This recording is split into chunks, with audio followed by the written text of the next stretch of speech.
Mr. President, this information is for your eyes only.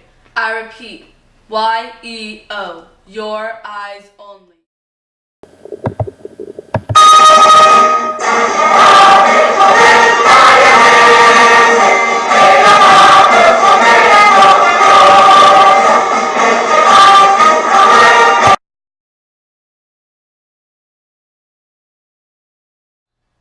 Mr. President, I believe it is in our best interest to become involved with Cuba. Cuba's productive sugar plantations can provide economic potential for the U.S.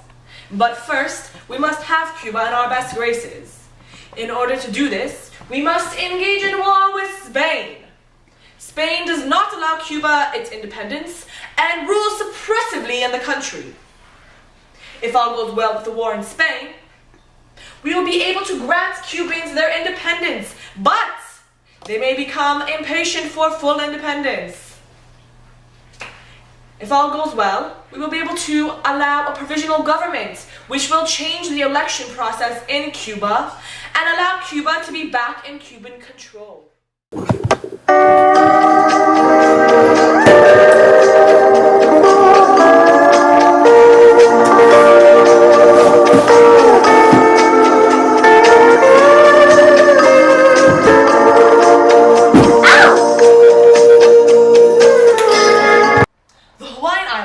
Many benefits that have caught our attention.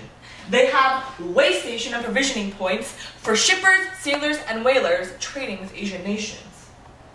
Due to prosperous sugar growers, many Americans may want to gain more direct influence over the islands. We must warn other powers to stay out of Hawaii. In this situation, we must also make a trade agreement guaranteeing us a naval base at Pearl Harbor. It is possible we may experience resistance from the Queen due to her beliefs that native Hawaiians should control Hawaii. This may lead to a revolt, which will ultimately make Hawaii a possession of the United States. Nombritos, just tacos, no. Nombritos, just tacos, no. Nombritos, just tacos, no. Nombritos, just tacos, no. No. Can I have a burrito? No. Can I have enchiladas? No. One fajita and 2 quesadillas? No.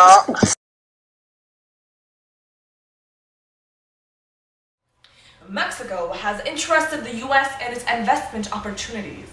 They have invited foreign investors to help support the building of railroads, cities, and ports, and to improve the mining, manufacturing, and agricultural industries. If we were to invest in Mexico, in order to protect our investments, we must overthrow Porfirio Diaz and replace him with General Victoriano Huerta. It is highly likely that if General Huerta comes into power, the people will revolt against him due to his brutal way of rule. This will lead to an unstable Mexico and tensions between the United States and Mexico. Got a tramp steamer, my ship's called Hal. 40 miles on the Panama Canal. Got a cargo of sodas, they are local.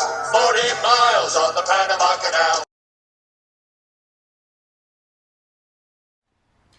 In order to prevent long and sometimes fatal trips from the Atlantic to the Pacific without circling South America, it is in our best interest to build a canal through Central America.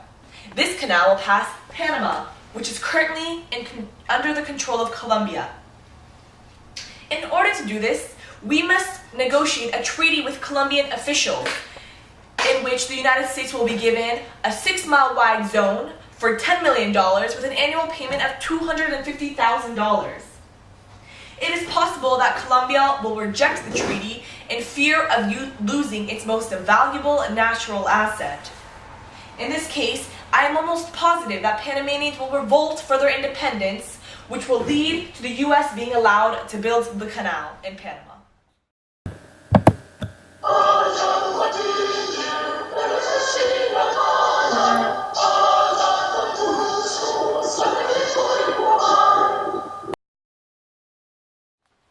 Mr. President, you may take into interest the raw materials and new markets for exports and imports that the Philippines has to provide.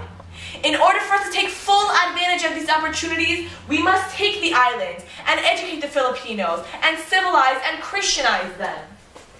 We may experience resistance from the Filipinos, which will lead to fighting between the Philippines and the US, but we will ultimately result in the US crushing the revolt of the Filipino people. This video will self-destruct in 10, 9, 8, 7, 6, 5, 4, 3, 2, 1.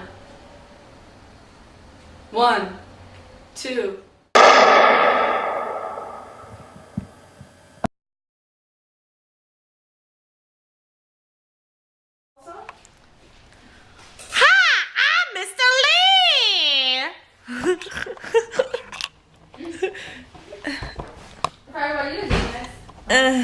How the hell? 2, 3. Mr. President, you may take into interest the raw materials and new markets for exports and imports that the Philippines has to provide. In order for us to take full advantage of these opportunities, we must take the islands and Us to a naval base at Pearl Harbor. Queen Liliuokalani may resist our